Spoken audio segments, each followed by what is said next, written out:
Motif dan pola pembunuhan yang sama dilakukan Suraji terhadap korban-korban berikutnya.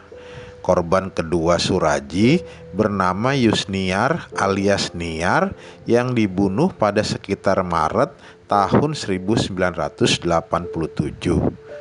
Korban ketiga adalah seorang perempuan bernama Tomblok sekitar tahun 1988.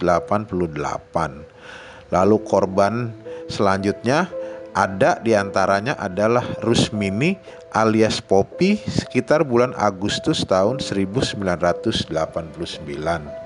Kemudian ada Didu dan Rusmiani alias Anis, korban selanjutnya yang dibunuh oleh Suraji pada sekitar bulan Juni tahun 1992.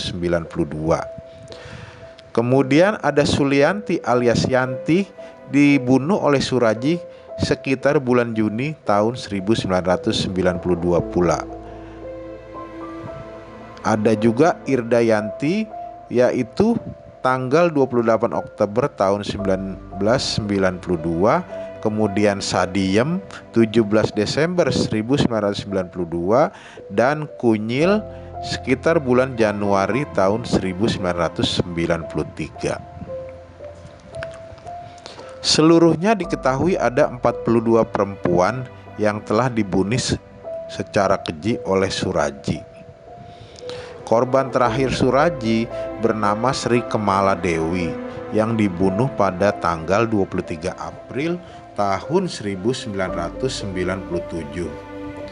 Dari kasus inilah kebiadabannya terbongkar.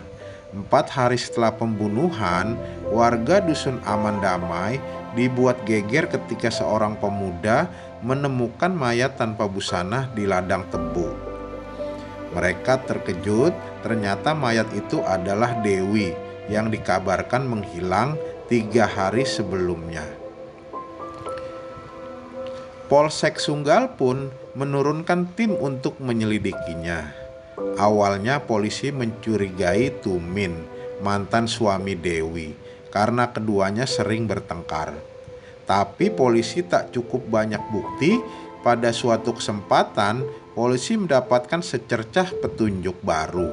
Seorang warga bernama Andreas mengaku sempat mengantar Dewi ke rumah Ahmad Suraji untuk berkonsultasi sebelum dikabarkan hilang.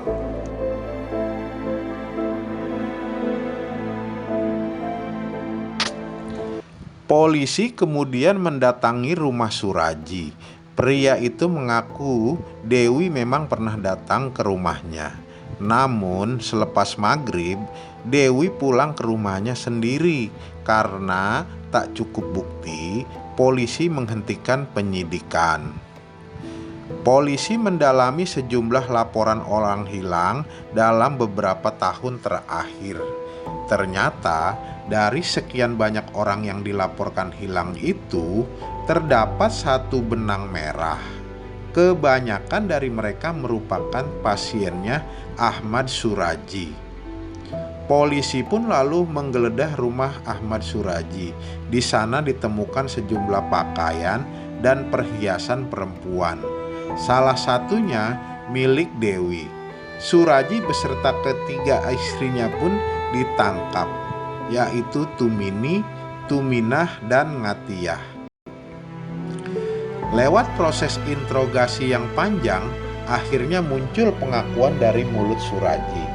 Dia mengaku membunuh Dewi. Polisi tidak berhenti di situ. Suraji didesak terus. Dari yang semula hanya mengaku membunuh Dewi, Suraji akhirnya mengaku telah membunuh 16 perempuan. Hingga kemudian ia mengaku lagi telah membunuh 42 wanita. Hal itu membuat polisi terperangah. Perbuatan itu dilakukan dengan dalih untuk mendapatkan kesaktian. Pembunuhan berantai ini dilakukan dari tahun 1986 hingga 1997. Bahkan Suraji mengaku menerima bisikan gaib untuk membunuh 72 perempuan.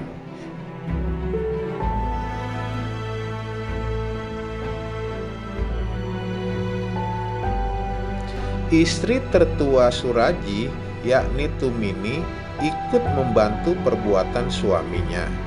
Suraji dan Tumini akhirnya mendekam di dalam penjara.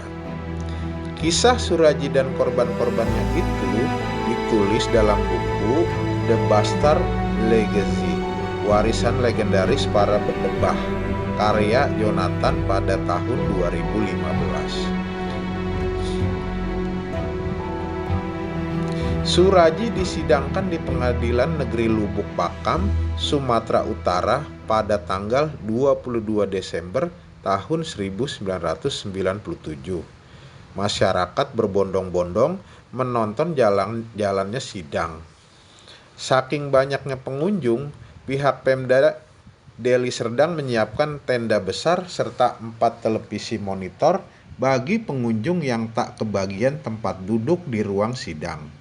Sidang pun dijaga 4 peleton polisi.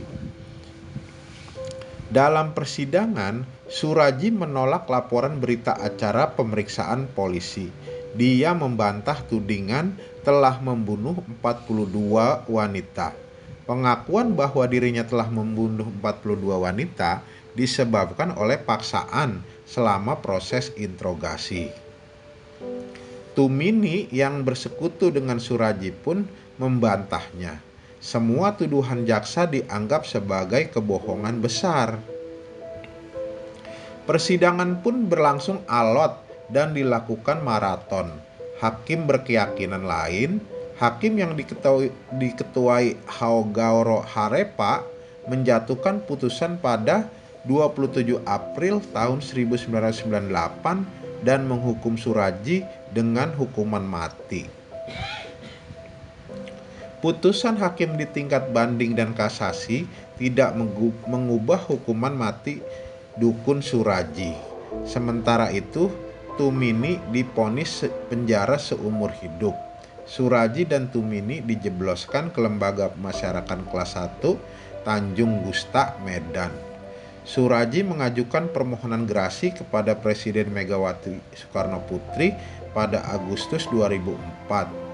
Baru pada eranya SBY, permohonan itu dijawab dan ternyata ditolak. Menjelang pelaksanaan hukuman mati, Suraji mengajukan permohonan terakhir ke pengadilan untuk bertemu dengan keluarganya, termasuk Tumini. Ada permintaan terakhir dukun AS, yakni bertemu dengan istrinya, dan itu sudah dipenuhi, kata Kepala Pusat Penerangan Hukum Kejaksaan Agung DB Nainggolan kepada wartawan di kantornya. Demikian kisah dari kekejaman dukun Ahmad Suraji. Semoga kita bisa mengambil hikmah dari semuanya. Sampai jumpa lagi di lain kesempatan. Terima kasih.